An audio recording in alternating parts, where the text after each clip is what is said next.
Hi everyone, my name is Pat Castellano. I'm a member of the League of Women Voters of Duluth and a trained and certified League of Women Voter of Duluth moderator. On behalf of the League of Women Voters, I would like to thank the candidates for their willingness to participate in government and this pre-primary election forum for ISD 709 School Board at-large positions. The forum will be presented on PACT-TV and linked to the League of Women Voters of Duluth website. The League posts complete unedited recordings of forums. Editing is authorized only for official media reporting. Excerpts or edited clips of candidate forums may not be used for partisan political purposes. You may share this forum in its entirety. The League of Women Voters believes that an informed citizenry is the foundation of effective democracy. The League is open to membership for men and women who are interested in nonpartisan civic participation. It is a volunteer organization working at the local, state, and national level to encourage citizens to participate in government. While we as a League do study and take stands on issues, we do not endorse or support political parties or candidates. The views expressed at this forum are those of the participating candidates and not those of the League of Women Voters of Duluth, and sponsorship of this forum is not a League endorsement of any of the individual candidates participating. The League of Women Voters of Duluth realizes that creative and innovative policies and practices are forged out of diverse points of view. We believe diverse perspectives are necessary for responsible and representative decision-making. We will sustain our commitment to welcome and facilitate diversity, equity, and inclusion in all aspects of our work. We strive to include people from a mix of abilities and backgrounds in all of our activities. At this time, I'd like to introduce the candidates for ISD 709 School Board at-large seats. Kelly Durick Eder, Jane Hoffman, Loren Martell, Amber Sadowski, and Harry Welty. Our forum will begin with the candidates giving a 2-minute opening statement followed by the questioning round. Questions have been vetted by a League of Women Voters of Duluth Forum Committee and questions submitted by League members and citizens. Candidates were not given the questions in advance. Each candidate will be given up to 1.5 minutes in which to provide their responses to the questions. The questioning round has been set up so that each candidate will be asked questions in a rotating order. After the question round is completed, each candidate will be allowed a 2-minute closing statement prior to the end of the forum. So the candidates will now provide their opening statements, and we will begin with candidate Sadowski. Thank you to the League of Women Voters for hosting this forum and for your commitment to keeping our community informed and engaged. I've lived in Duluth for almost 20 years. I'm a proud parent of 2 Duluth Public School students and someone who has spent her entire career working with and for young people. I'm running for re-election to the Duluth School Board because students are the heart of everything that I do, and they are my why. Professionally, I taught in schools before opening my own childcare business and then transitioning to the nonprofit sector. In my spare time, I love to spend time with my family, garden, hike, and volunteer. Currently, I serve as the executive director of a nonprofit that supports over 800 youth annually, most of whom have experienced homelessness. That work has shaped my deep belief that every student deserves a strong, supportive, and equitable education.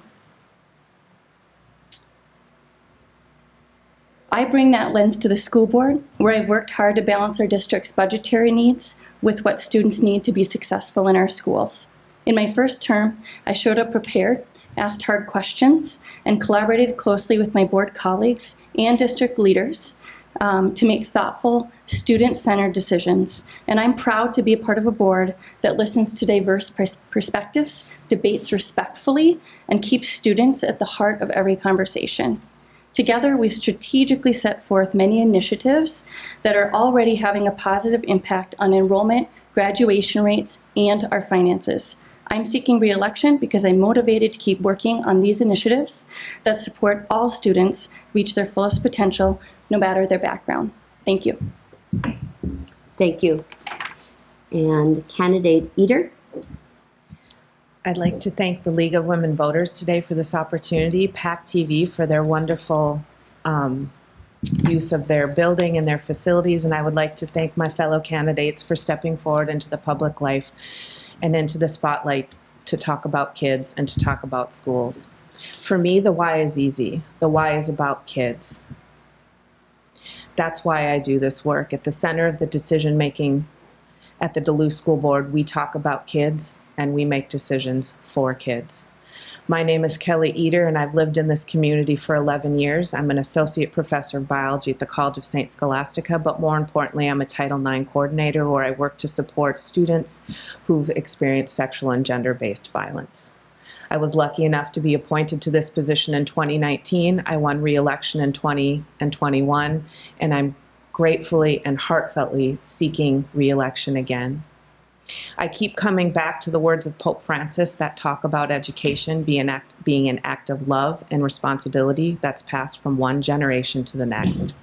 Think about that for a minute. Education as an act of love. And that's what we do in the Duluth Public Schools. We want our schools to be places where kids can have care and connection with each other, with their teachers, and with their education and their material. While I have been on the board, my fellow board members and I have worked hard. We've passed a referendum that supports mental health for our students, and we have seen graduation rates and test scores rise. I'm a proud parent of 2 Duluth public school kids, and I want to take this minute to say, go Denfeld boys hockey team. They're my favorite. And again, I want to thank this community, and I want to thank the League of Women Voters. Thank you so much. Thank you. Candidate Hoffman. Good afternoon. Thank you, the League of Women Voters, for having us today. My name is Jane Hoffman, and I've been residing in Duluth for 13 years. I've always had a passion within the educational system. I found much of my success within education as a 2-time state champion in track and cross country. I believe I have philosophical passions that can overcome the financial hardships that the Duluth School is facing right now, including classroom restructuring and more emphasis on critical thinking skills and learning from books and reading. I have strong faith in the Duluth community who always takes school seriously, and I'm a believer in education as far as working together as teams and functioning properly. My biggest concern in this upcoming election is not only do we have to manage limited funds, but we can find ways to collaborate between like special ed teachers, general education teachers, library and media specialists should be retained. I believe that a lot of the positions that are at risk or threatened and have been already cut may not be restored, but we can find different avenues to serve children.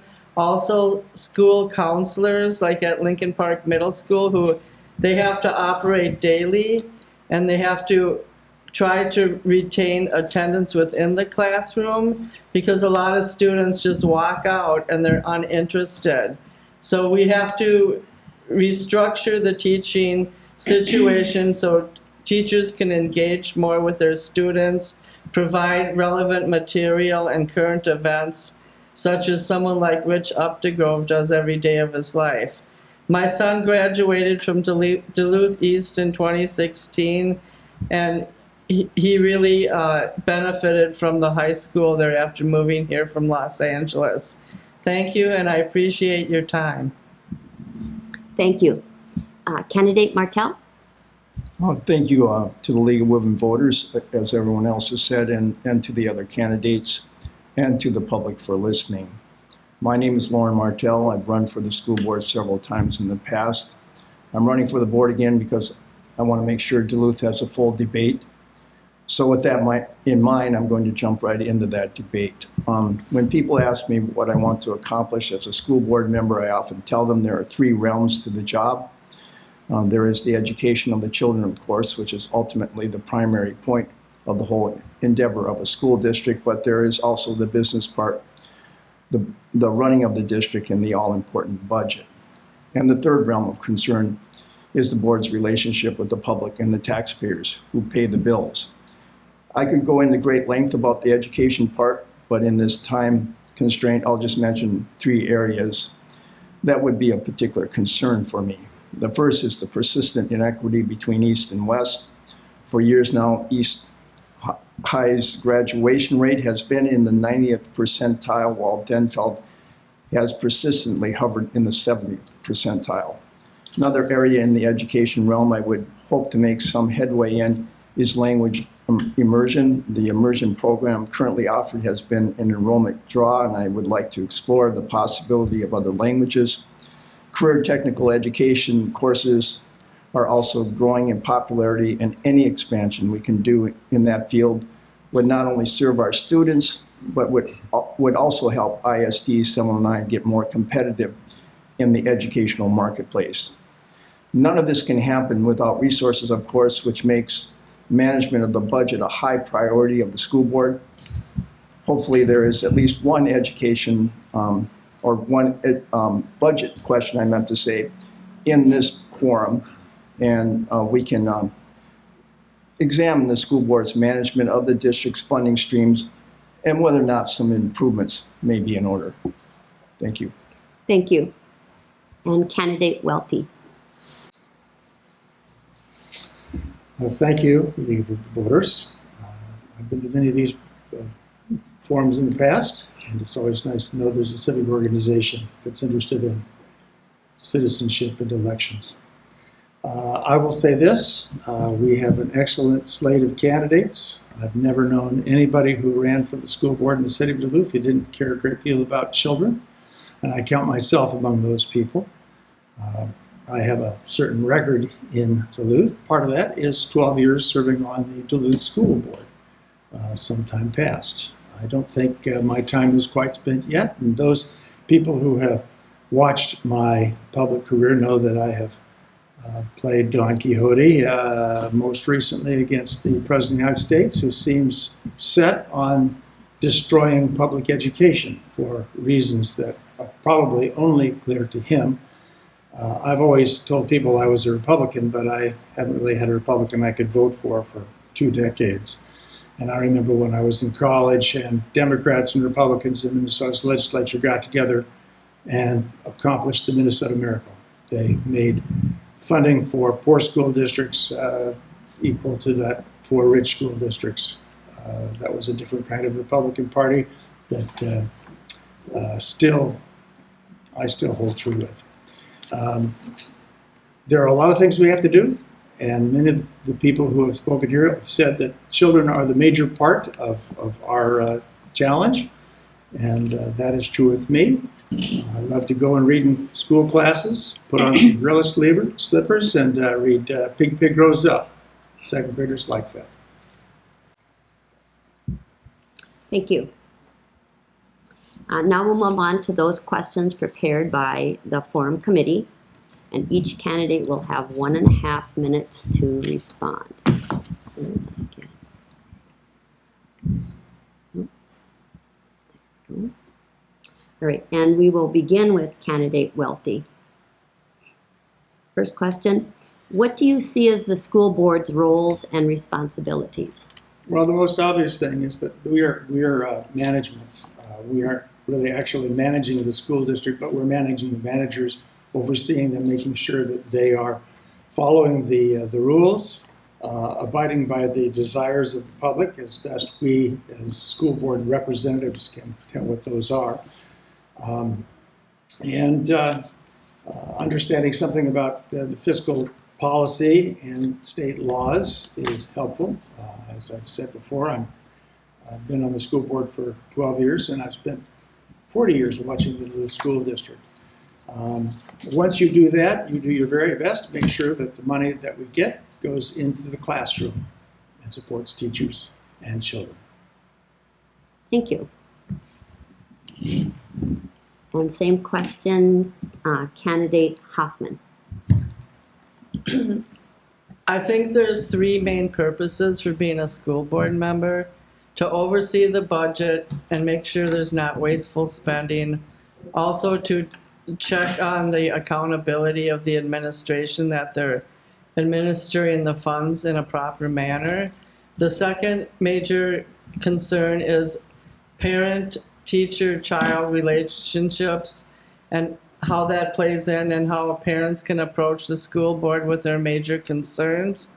And also within that realm, cultural concerns, race sensitivity, and how the modern internet impacts students on a daily basis and how they respond to internet-based learning, and how students feel about their own education and the value of their participation. The third one is how the school board members interact with themselves. There's been times in Duluth history that the school board has not always gotten along, and they need a coordinated effort in order to successfully manage the budget, make proper decisions, and collaborate with each other. Thank you. Thank you. Candidate Sadowski. Yep, the three main responsibilities of a school board member are all under the governance kind of structure. So our job is to hire the superintendent and oversee them, do their review, make sure that we're getting updates from the superintendent about all things related to the district.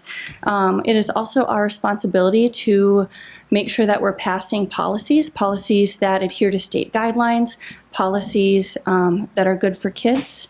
And then, of course, overseeing the budget, making sure that our budget is a reflection of our values, and for me, that's our students, and also just making sure that our budget is responsible for our taxpayers, and making sure that we're keeping track in our budget, that we're making sure that our budget is taking care of all of our resources too, our buildings, our curriculum, all of those things. I believe that also it's our job as school board members to listen to our constituents, we always have our listening session, but it's also good to go to community events, talk to people, answer emails, answer phone calls, hear from parents, hear from students, and hear from community members, and balance their voices with the needs of the school district. Thank you. Thank you. Candidate Eder. Excuse me. The school board has four main responsibilities. We're a governance board, meaning that we function in a governance role. We don't function in a management role. The first thing we do is hire and supervise the superintendent. The second thing we do is make sure that we have policy that is in compliance with state and federal regulations and laws. And the third thing we do, and I'm going to spend a little bit of time talking about this, is the budget. School districts have a unique position where they're gifted with two of the community's most important resources, their children and their tax dollars. So what's important for a school board member to remember is that you want to make sure you're leveraging the resources that the community has given you, their hard-earned tax dollars, myself included, my husband and myself, and we're leveraging those in the classroom to use data-driven practices and our heart and love for our students to leverage those dollars to make sure that we can see output in rising test scores and more connected kids. And the last thing we do is connection with our community and go into the schools. We love to go into the schools. There's nothing more fun than being looked down upon by a middle schooler or laughed at by a kindergartner. So that's how I look at the main responsibilities of a school board member. Thank you. And Candidate Martell. Well, everyone's covered it pretty well here, of course, and I just want to say that in terms of the relations with the taxpayer, we are responsible for fiscal control. The people on the board are responsible for that. If you're a board member, to me, that's one of your primary responsibilities. And of course, not only fiscal control, but make sure those dollars are maximizing education. And at the end of the day, of course, it is all about education, and it comes down to resources and how you use those resources. So I'm a big believer in accountability, putting accountability systems in place. I certainly would have a lot of impact on that as a board member. I think, again, I believe in the old dictum from business that if you can't measure it, you can't improve it. So I think it's a very important thing for the school board to really focus on fiscal control. We're going to be entering a time when I think we're going to have more tightening resources. And I think that it's going to be more imperative than ever to do that. The other thing, again, as some people have mentioned, you always have to keep in mind that you're a liaison between the district and the public. And that's very important, to reach out to the public and make sure they're on board with you. Thank you. Next question, and we'll begin with candidate Martell. What are the educational gaps or weaknesses, and what are the strengths of the district? Well, again, as I mentioned, one of the more persistent one is the East-West divide. I mean, that's been a gap for some time. It was a historic gap in Duluth for a long time, and in fact, the red plan worsened it, and that was one of the biggest mistakes we made as a school district. Again, there's other gaps, and I don't want to be just critical here. I do want to give some credit. There's been some bumps in the graduation rates here. I don't know if it's a trend or just a one-time bump, but we've seen some improvement recently. But there's still a lot of problems in terms of that gap, particularly between East and West, but some particularly marginalized groups that have just simply still, they're still well behind the rest of the student body. So again, we got to focus resources there as best we can. I think that Kelly Durick Eder did a really great job when she first got on the board, trying to demand some more data in regard to the funding for Native American students, for example. And I hope they've made some progress in that, in getting more data to work from.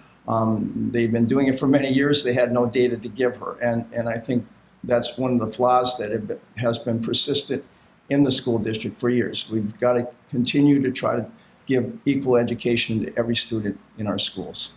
Thank you. Candidate Welty. Fortunately, Duluth is a reasonably prosperous city, and our school district has been a good one for a long time. But a good school district can still leave children behind, and I think the gaps that we have to worry about are like you would find in almost every community. And that is, some children are fortunate to have come from well-to-do families that are able to put a lot of time into their children, monitor their children. And there are other children who come from families with considerable disadvantage, and the families may be broken up. Children may have mental illnesses. And I think we're living in a day and age, especially in the United States, where concerns about children and thriving are expanding. So we share similarities with a lot of school districts in that. That is what we need to make sure we do the best we can to take care of, and it's coming at a time when the federal government in particular is withdrawing resources at an alarming rate. So we've got to do our very best to shore up ADA and special education, and I will be spending a lot of time watching for those concerns. Thank you. And Candidate Eder. Yes, as it's been mentioned before, we do have a divide in the city when we talk about East and West, but really what the divide is about those students that are at lower socioeconomic places than other students. And in this town, those students are on the west side, and that's where we surge quite a few resources. What we've done through very great work at Denfeld is we have an Indigenous cohort there now to serve our Indigenous students to help them erase those gaps. We also have had a wonderful program in connection with the county called Check and Connect, where we have counselors that come in and work with students that have sort of fallen off the edge a little bit and help them gain those skills that just because you're behind, it doesn't mean you don't quit.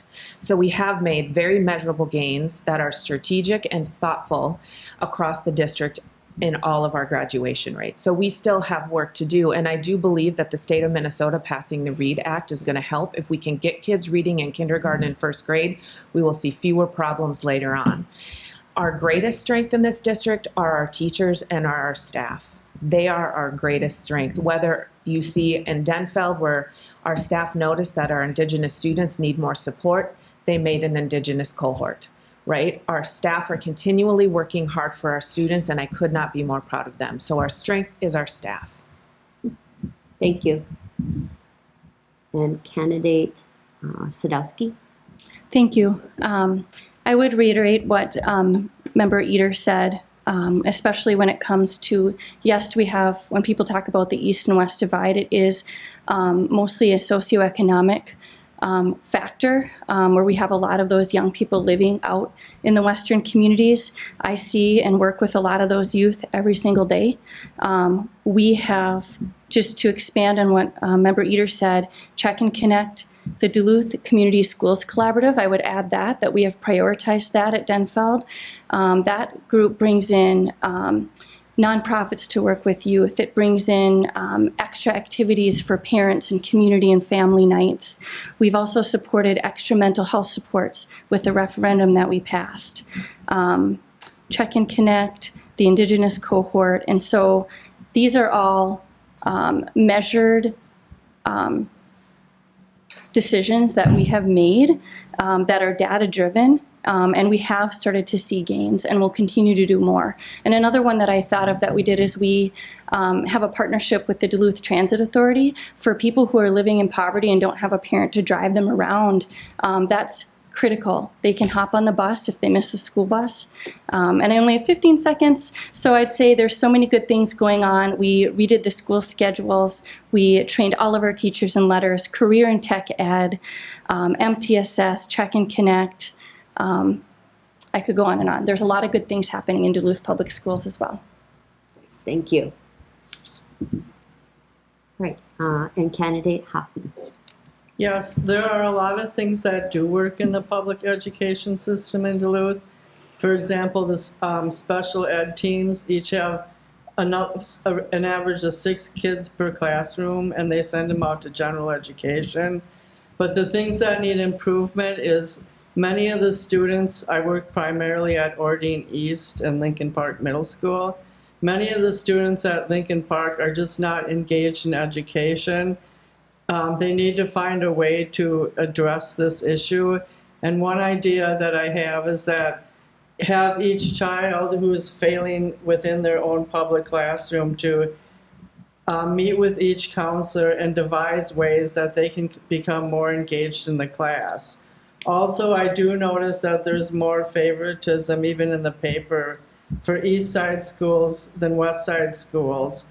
And it's just a natural privilege-based tendency for newspapers to praise groups of kids that are doing much better academically, for example, the robot program that they have at East. So I just think that we have to really address the reasons why students are failing in the classroom, but also I think they need to eliminate teachers on call because that's a remote hiring organization, and it doesn't allow for the schools to pick their own subs. And it's, I've had experiences with them directly, they're not effective. And the other thing is that we can build more after-school programs and more parent coordination between the student and the parents, because they have a hard time getting a hold of the parents sometimes when the student's failing. Thank you. Thank you. All right, and next question, we will begin with candidate Hoffman. Okay. The format for constituents to address the board at listening sessions has changed. Anyone wishing to speak must sign up days in advance and may not get a slot to speak. What can you do to assure that students, parents, staff, and community members' voices and concerns are represented and heard? I do feel like Patty Paquette manages this well, and she gives, when people do want to speak, she gives them a 30-day heads up on what's required.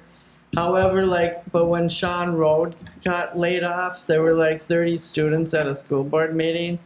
and they all had the opportunity to speak. So I think that was a special, like, they let people off the hook. They didn't have to sign up ahead of time.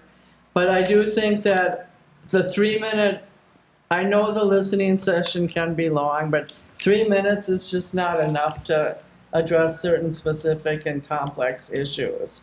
So I think they should change the format and put it up to 5 or 6 minutes with 20 speakers. And but I do believe that Patty Paquette runs it well, and that people in the community should know ahead of time that they have to pretty much get a 30-day warning on when they want to speak and for what reason. If they continue to have that problem, they can talk to individual school boards by themselves. Thank you. Thank you. And candidate Sadowski. Yeah, thank you for asking this question. We switched from having our public comment within the school board meeting to outside of the school board meeting about 1.5 years ago. So now it's a listening session. We did a lot of research when we went to this. We researched a lot of different school districts. We thought a lot about our community and what would make it easier for community members to attend the listening sessions. For example, if you're riding the city bus and counting on that for your transportation, it's really nice to know exactly when that listening session is. And now it always starts at the same time instead of being embedded in the school board meeting. We have to have the same length of time for every person who comes to speak, just like we're doing here today. And then I would just say that there's other ways to engage as well. I really appreciate hearing from people at the listening session, but if there's ever an opportunity or a situation where someone can't sign up, which has happened just a couple times, most of the time we actually don't fill the whole slot, we can email them, they can email us, we can set up a phone call, we can have a coffee and conversation, or they can also speak the next month. So there's never been a time where someone can't speak, they just might have to speak the next month or get a hold of us a different way. And we really appreciate it when people come and talk at our listening sessions. Thank you. Candidate Martell. Well, I think that they should go back the way it was. I do. And oftentimes 14 speakers are enough, and they cut it off at 14. But there are times when people really want to speak and they want to be heard, and they should be able to, just like they do in the city council chamber, of course. And I've seen board members go over there and take advantage of the city council's manner of operating, and then they go back and hold themselves to a different standard in the boardroom, and I don't think that's correct. The relation with the public has been strained for the school board for years, and I think that was like the worst thing you could do, and I could name names here of people from within the system have expressed it off the record to me that they're very disenchanted with it too. And as far as coming in the next month, I mean, oftentimes it's already done in the past. It's been voted on by the time the public has a chance to weigh in. So I do think it's just a poor way to relate with the public, to say, you know, we've got to get this done, our work done in a timely manner, was what the chair of the board at the time told me. I think the board's job is to listen to the public, and you should be willing to do that. And again, 14 people normally would be enough, but once in a while you need more, and oftentimes it's even less. But the public should have that right to speak out, and you should be willing to listen if you're a public representative. Thank you. Candidate Welty.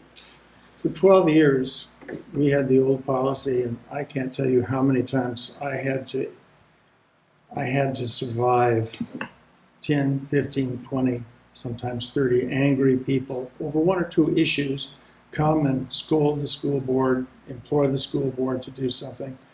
And I do believe in face-to-face democracy. We're not New England, we don't have town meetings, but we do have an obligation to let people know that their concerns have been heard. And I don't think that what we're doing now, especially in especially when we're not going to the school board in a building that's easily accessible or familiar to a lot of people, we're doing that. And this comes at a bad time. There were there were two newspapers when I moved to Duluth 50 years ago. There were two reporters when I first got on the school board. They were reporting all the time. Now we have a newspaper that the print version comes out twice. It's very difficult for people to know what's going on, and not everybody gets a chance to go and take a look online. Anything that we do that limits the public access or awareness of the school district is not serving the public's interest. Thank you. And candidate Eder. I'm very proud of the work that the school board did to rearrange and to probably update the listening session for the Duluth School Board. I think we've had one or two times where we've filled up the entire 14 slots if the community wants to come in and share with us. We also tape and record and live stream all of our school board meetings, our listening sessions and everything. So we are very focused and intent on making sure that our community knows what's happening in the Duluth School Board. And frankly though, when I'm talking to parents and I'm talking to community members, they're not actually really concerned about whether or not we have a listening session that occurs before the school board meeting or during the school board meeting. What they're concerned about is how are our kids doing today? Coming off the pandemic, we know our children had serious headwinds to go against, and through very thoughtful, dedicated teachers and staff, what we've been doing is continuing to increase those graduation rates and making sure that our students have care and connection and love in our classrooms. So not only can our community come and talk to us at our listening sessions, but they always can email us, and we get quite a few emails and we communicate quite a bit through email. School board members often are at many community events, but what I know is our community cares about what's happening in our schools and they're less concerned about what happens with the listening session. Thank you. Next question, and we'll begin with candidate Eder. How will you get information and feedback from staff in the 11 bargaining units you oversee, transportation, food service, clerical, etc., as well as obtain feedback from students? That's great. Probably the most important thing is feedback from students. We have members, school board representatives from East, from Denfeld, and from ALC that come and sit at our school board, and every month they give us a report on what's going on in our schools. We also make sure that school board members are out in our schools, making sure that we have time to talk with our community, to talk with our teachers, and to talk with our kids, which is probably my favorite thing, right? I love kids. We have a very strong, healthy labor management process in Duluth. We have quality steering committee meetings where we have the administration and the unions coming in and talking about problems, not even problems, but talking about issues and challenges that we're seeing in the schools so that we can address them early and often.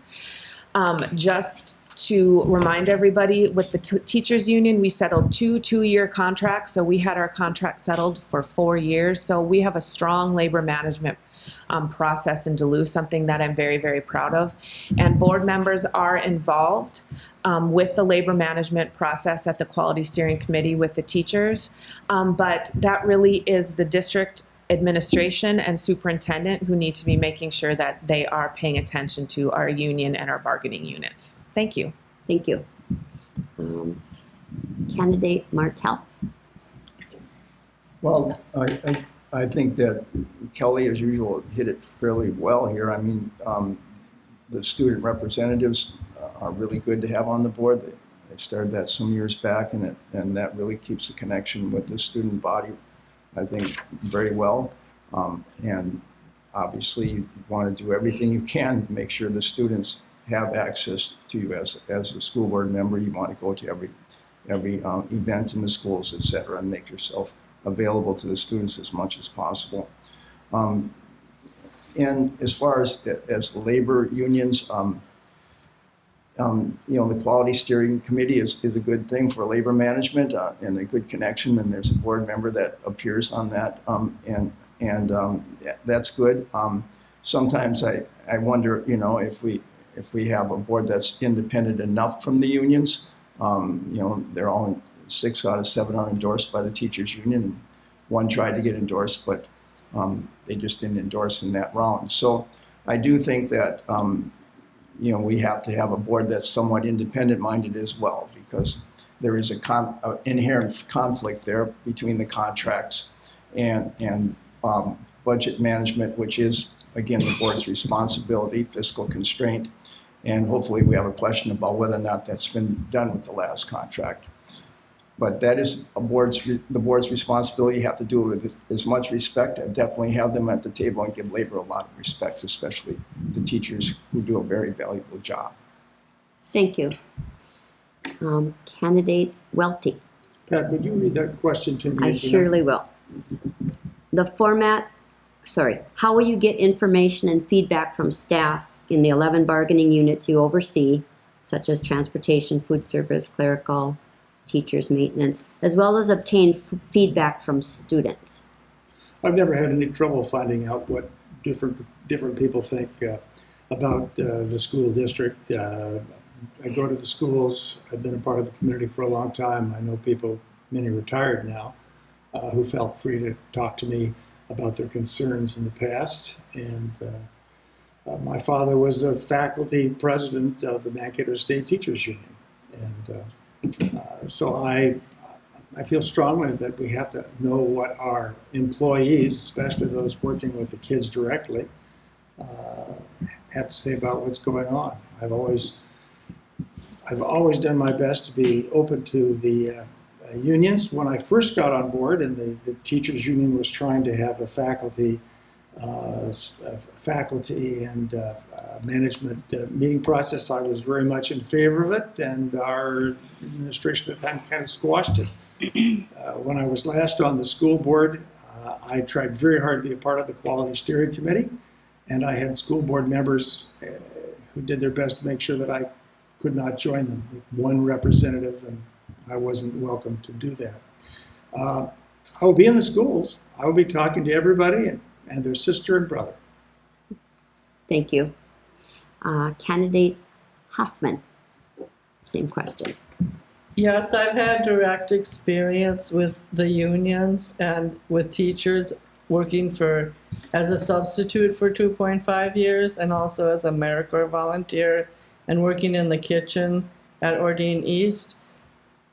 Maria Florestano is the union representative for paraprofessionals. She once even called me from Colorado, and she never denied me any access to her when I needed to help solve a problem. Also, there's representatives within each school that supplement Maria Florestano's job and that are there to listen if you have a direct problem. Judith McKeever served for many years too, and she was excellent.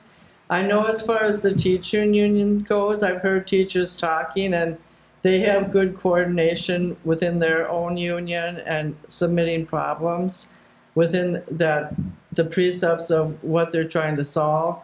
Students will directly come up to me in the classroom and express their feelings. And as Harry said, there's always accessibility to listen to people if you're well known in the community and you have access to people. Some of my students go to one of my churches at North Star Baptist. I like helping people who are in poverty too, and I've listened to their concerns within the classroom and their feelings of disenfranchisement. And I think it's always easy to be a listening ear to people and work within the system. Thank you. Thank you. And candidate Sadowski. Yeah, thank you for the question. I think one of my favorite parts about serving on the school board is getting out into our schools and hearing from our students. I know a lot of these things have been said, but yes, we have our student school board reps from Denfeld East and the ALC on our school board, and they give us student reports every school board meeting, and it's one of our favorite parts, or my favorite parts of our school board meeting. Very helpful.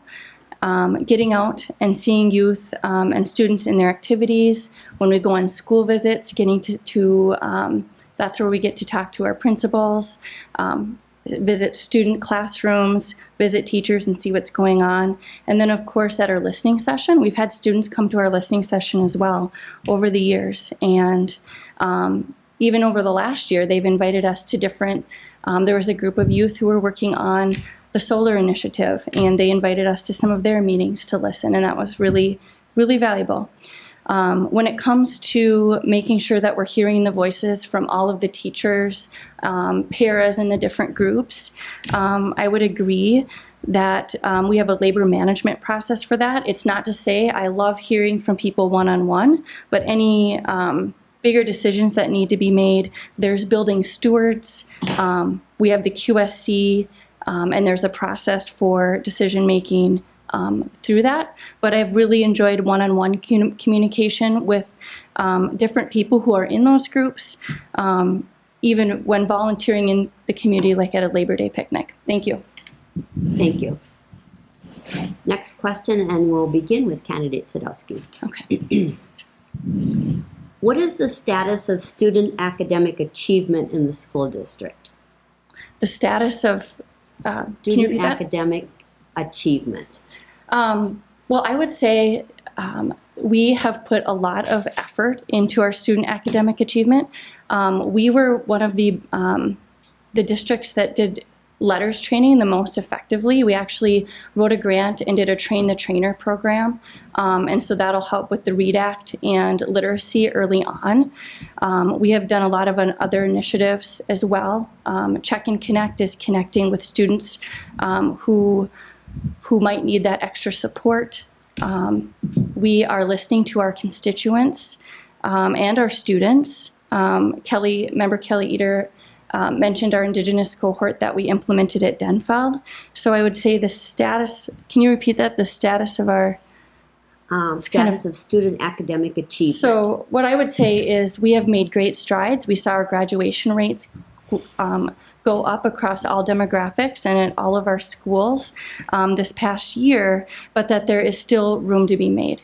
And one of the reasons why I'm running for school board again is because we have seen a lot of gains, but those gains have come from the last 8 years of measured, data-driven decisions and many different initiatives that we have implemented, some of which I mentioned, and there's many, many more, including career and tech ed, and so on and so forth. And so I want to make sure that we continue to push those initiatives forward, support those, because I think we're going to start to see even more gains with all of our students. Thank you.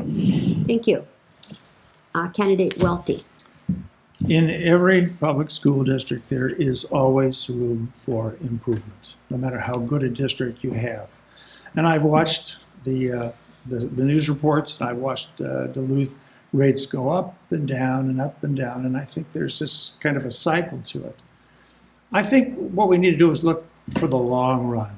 Our children need to feel good about themselves, and if I could instill any value in our children, it is to become a lifelong learner.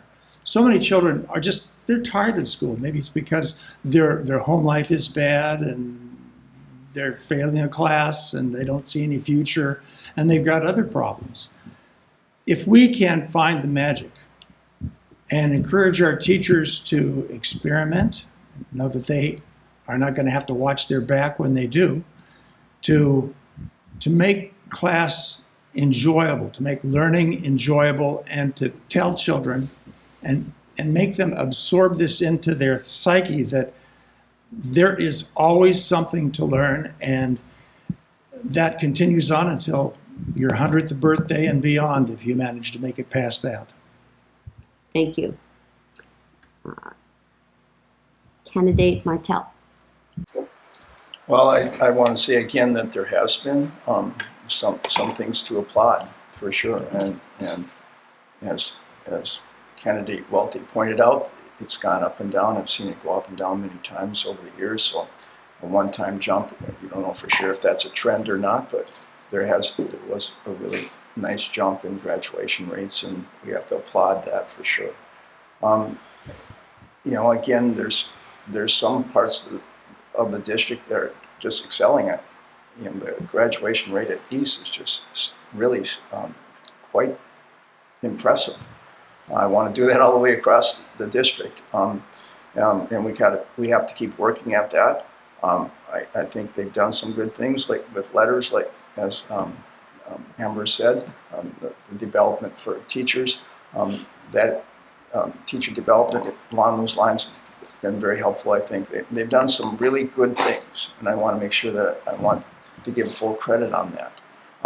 I do think, obviously there's work to be done, as Harry said, in every school district can find that. There's going to be always some kids lagging behind, and part of it is just the background where they come out of. They just don't have the same advantages, and we always have to try to bring them along as best we can and get them to the standard that the other kids have already achieved, and we have to always try to close that gap. Thank you. Candidate Hoffman. Yes, I believe the foundation for growth and learning is primarily the parents' influence, and students that are well-rounded have that positive parental influence. However, when my son graduated from East in 2016, there were 16 valedictorians who had a 4.0 or higher. So I'm not exactly sure who they eventually chose. But there was a community of success and competition in which people wanted to succeed. And based on parental influence and community values, that is where and how a child will grow.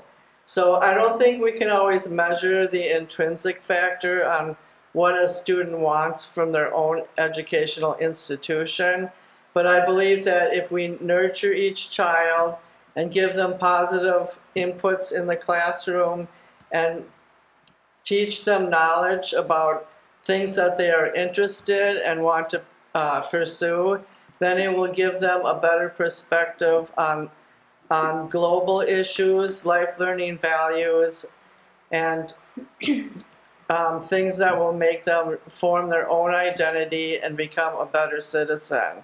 So I don't think it's always measurable, but there's always ways to influence kids in a positive way. Thank you. Thank you. And Candidate Eder. Can you read that question one more Sure, I time for will. me? What is the status of student academic achievement in the school district? Thank you. So you can't talk about students' academic success without talking about the whole child. You always have to remember that Maslow's comes before Bloom. So in the Duluth Public Schools, we make sure that our students feel care and connection in their classroom so that you serve and you acknowledge those basic needs for those students, and then they can learn. Kids can't learn when they're hungry, kids can't learn when they're scared, and kids can't learn when they're disengaged. So before we talk about academic success with students, you have to talk about what are the schools like that they're going to and what is the home life like that they're coming from. So that's the job of the public schools now, is to make sure that we take the whole child, we think and educate the entire child so that we can see that academic performance. Member Sadowski talks about some of our programs. Check and Connect does incredible work, and I would ask people to go back and look at some school board meetings to listen to those kids talk and see how those graduation rates improve. That's what we do in the Duluth Public Schools. We treat and we value the entire child so that we can get them to those high academic standards and get them to walk across the stage. Thank you. Next question, and we'll begin with Candidate Eder. How can the school board be more accountable to the public on budget and spending? School boards have natural accountability, right? They're called elections. So that's really the biggest accountability factor for our public, is who you choose to put in those seats at the school board. We work very hard at the Duluth Public Schools to make sure that we leverage the resources that this community gives us in the classroom to make data-driven decisions that we can measure in outputs, in test scores, and in graduation rates. Now, that's not the only way that you measure successful schools. I would ask you to go back and look at Denfeld did a lip dub this year where they took the entire school, lip dubbed a song. You see all those kids running through those hallways with joy and connection and passion for being in the school. So that's what our public wants. They want to see that they're sending their kids to schools, that their kids show connection, they show that they're interested in being there, and at the end of the day, when those kids graduate from those schools, they know that they can go out and get a good job and that we gave them a relevant, important education. 2 of my children go to the Duluth Public Schools. I'm going to have a Wildcat at Lincoln Park, and I'm going to have a junior at Denfeld. So I understand the importance of making sure that students are learning and making sure the responsibility for us as school board members to leverage tax dollars to show measurable outcomes for our community. Thank you. Thank you. Candidate Hoffman? Could you repeat the question, I please? surely will. How can the school board be more accountable to the public on budget and spending? Sure. I just want to mention in the last question, I forgot to mention that some students do poorly at regulated testing, so that needs to be improved. In this case, we, as a school board member who is serving on the school board, it's natural to review and look at the budget and see if things are being spent properly. And that's the job of a school board member. They have to scrutinize the budget, try to come up with other suggestions on the accountability, observe and analyze how the school administration is administering certain budget decisions, and hold those people accountable. So it just goes hand in hand with the job as a public servant, overlooking the administration. And hopefully there will be some kind of consensus and success in that area. Thank you. Thank you. Candidate Sadowski, same question. Sure. So the question was, how can the school board be accountable to the public for budget and spending? And I would say one of the ways that we're most transparent is that we record and put online all of our meetings. We record our HR Business Services Committee, our Policy Committee, our Committee of the Whole, where we learn about so many different amazing programs that are in our within our school district, and then of course our regular school board meeting where we do our votes. We also have a platform called Board Book where we put all of the documents that we have for the board meeting are put on Board Book. I think it's the Friday before, so people can see those documents and review them as well. And when I have looked at other school districts, and I'm always open to feedback for how we can improve and be more transparent, so I really appreciate the question, and I really enjoy if people have a suggestion, that's great.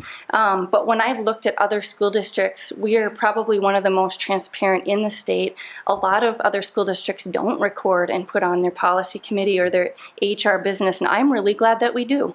Another thing that the way that we are accountable is that we work really hard as a school board to lobby for public school dollars down at the state, and we work really hard on partnerships in our community with other governance structures, whether it's the city council or the county. Like Member Eder said, that's how we paid for Check and Connect. So we're working hard in many ways on that. Thank you. Thank you. And Candidate Welty. Well, School Board Member Kelly Eder had it absolutely right. Elections are the way you hold people accountable. But there's a problem with that. Sometimes elections don't go the way you want. I think part of the accountability that I try to enforce is by asking lots and lots of questions. And I've been on many school boards. And I never wanted to be a Captain Queeg or a totalitarian ogre asking questions. I assume that as the school board candidates here are all people who are interested in the very best for the schools. The same is true of our management, and the same is true of our teachers. And I try to approach everyone with an open mind and an open heart when I ask questions. I mentioned a while back that we're handicapped because we don't really have the newspaper that we used to. And one of the things that I did as quickly as I could, and I did it once I heard about how people could get on the internet and set up websites, is I began writing something along the lines of a diary explaining what I saw happening in the school board. Now, when I first did it, there weren't a lot of people going online. Now more people are. And I have continued that process in my public career, and I will do the same. I will tell people the sorts of things that we talked about, and I will encourage people to look and see what I have to say. Don't have any axes or knives out. I just think people should have somebody they can go to and find out what his or her take is, and I have many takes on a great many subjects. Thank you. Candidate Martell. Well, this is a very interesting question, and I think Harry's right. One of the problems, of course, is the media just isn't up to speed the way it once was. And I just had an interview with the News Tribune, and I was laying out all the bonds that have been coming out recently, the 2021C or the 2024A, and I said there isn't a single reporter in this town that knows anything about these bonds at all. Nobody does, and the editorial board actually said maybe not in the boardroom as well. and it is a real problem for the public to keep up on this. It's complicated to some degree. It's not as complicated as they say it is, but it is true that the public just is out of the loop on a lot of this very important financing. They don't even know that those two bonds have been deferred out to 2029. That's $67.5 million deferred out, and essentially deferred out there so that the public isn't aware of just how much their taxes are going to go up. And I think that it is a real problem in the city, and the public just has this sense when they see the levy quadruple in 2 decades. It was $10 million at the end of '04 when Dixon came to town. It's $45 million now. So the public sees that something doesn't seem quite right. They've seen a lot of money spent here, and at times they wonder just how well it's been spent. So I think there could be a lot better job reaching out to the public in these matters. Thank you. And now we'll move on to the closing statements from the candidates. And you will have 2 minutes, and we'll begin with candidate Welty. Hi, I'm Harry Welty. I make snow sculptures. I write an opinion column. I have more opinions than you can shake a stick at. I have a pretty good sense of humor, but it is undergirded by deep convictions that we have a huge responsibility to our children and our future. And I look at the plasticization of the ocean. I look at the warming of the environment. I look at the burning of our forests and the potential loss of one of the most magnificent ecosystems in the Amazon. And I think to myself, we are not doing the job we need to do. So I will attempt in the Duluth School District on the school board to plan for these futures that our children will have to deal with. And I'll keep sharing my opinions, and I'll keep making snow sculptures, although I'm getting a little old and creaky to keep hauling that snow around. And I'll go to the classroom and I'll read Pig, Pig Grows Up to 2nd grade classes. Thank you. And candidate Hoffman. Yes, I forgot to mention that I moved to Duluth from Los Angeles to be a AmeriCorps volunteer. Working in the Duluth schools has been the best experience of my living here in Duluth for 13 years. My father he came from this town, the 9th of 9 children. They built Bethany Lutheran. I believe in the school system, and it's the epicenter of where student growth and networking is, and people want to belong. I believe with a 300% increase in property taxes in the last few years, that there is an overburden on people who are homeowners in Duluth, and they shouldn't have to be faced with that burden. We live in dark economic times and a fluctuating federal government, and we have to depend on ourselves and our local community versus the federal government. I believe in nurturing and loving each child and keeping them strong and educating them in the best way we know how. And I was glad to be a part of that for 4 years in Duluth and also in Superior at Cooper Elementary. And thank you for this opportunity. And I'm open on my email to questions from the community. And I want to thank the League of Women Voters for having us today. Thank you. And candidate Eder.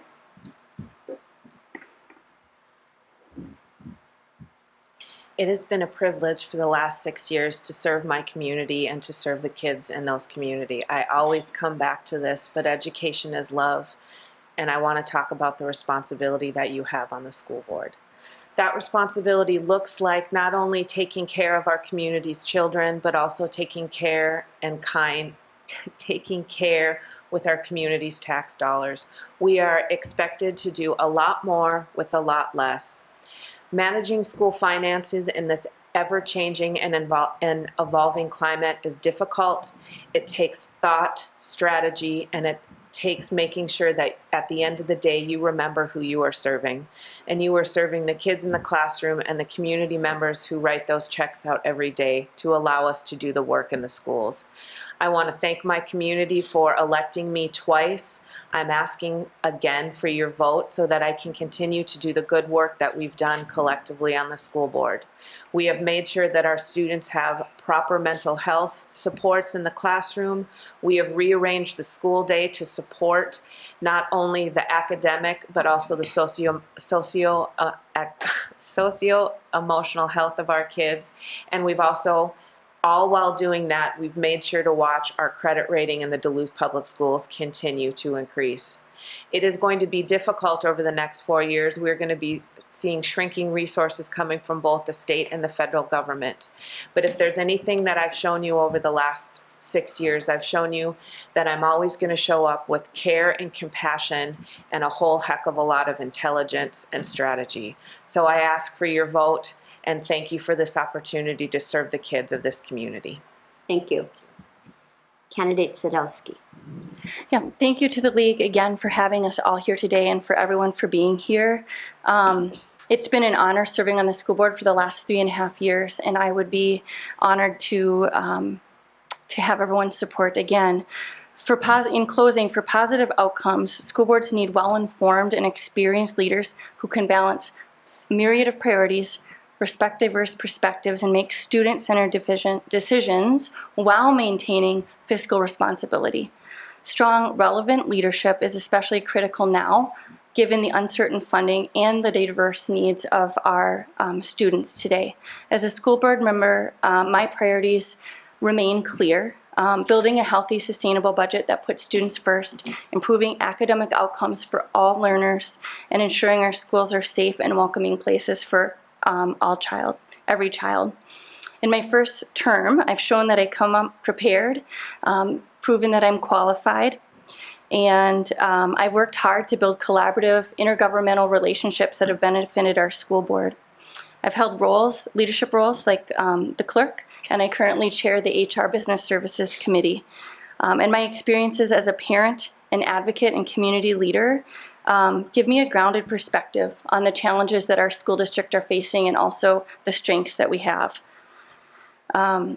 I've also had the opportunity over the last few years to really get to know school finance inside and out, and it's very complicated, and I'm fully aware of the tools that we have in our toolbox that the state has granted us to use for the betterment of all students.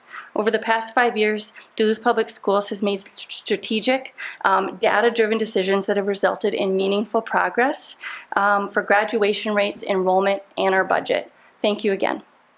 Thank you. Candidate Martell. Thanks so much for this forum and the League of Women Voters, and to everyone who listens and will listen.